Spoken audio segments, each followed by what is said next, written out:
Hello friends, welcome to Youthing channel. இன்றைக்கி நம்ம யூத்திங் சேனலில் தேங்காய் பால் எப்படி செய்கிறதுன்னு தான் பார்க்க போகிறோம். தேவையான பொருட்களை பார்க்கலாம். 1 கப் தேங்காய், பச்சரிசியை 10 நிமிஷம் ஊற வச்சு நல்லா வாஷ் பண்ணி எடுத்து வச்சுருக்கிறேன். அடுத்ததாக 2 ஏலக்காய், தேவையான அளவுக்கு சர்க்கரை, தேங்காய் பால் எடுப்பதற்கு தண்ணி. ஒரு மிக்ஸி ஜாரில் நம்ம எடுத்து வச்சுருக்கிற தேங்காவை நல்லா வாஷ் பண்ணிவிட்டு சின்ன சின்னதாக கட் பண்ணி சேர்த்துக்கலாம். கூடவே 2 ஏலக்காய், தேவையான அளவுக்கு தண்ணீர் ஊற்றி எடுத்துக்கலாம்.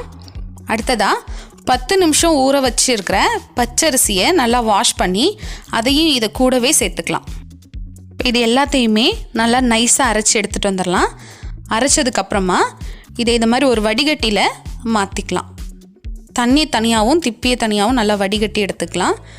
இப்போ பார்த்திங்கன்னா ரொம்ப சூப்பராக நம்முடைய தேங்காய் பால் ரெடி ஆயிடுச்சு. இது முதல் பால்.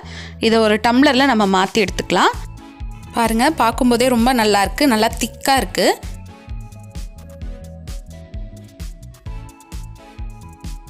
இப்போ 2வது தேங்காய் பால் எடுக்கிறதுக்காக மறுபடியும் தண்ணி ஊற்றி நல்லா மிக்ஸி ஜாரில் அரைச்சி எடுத்துகிட்டு வந்துடலாம்.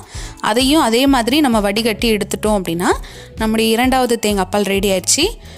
இது அந்தளவுக்கு திக்காக இருக்காது, கொஞ்சம் தண்ணியாக தான் இருக்கும். இப்போ இதையும் ஒரு கிளாஸில் நம்ம மாற்றி எடுத்துக்கலாம்.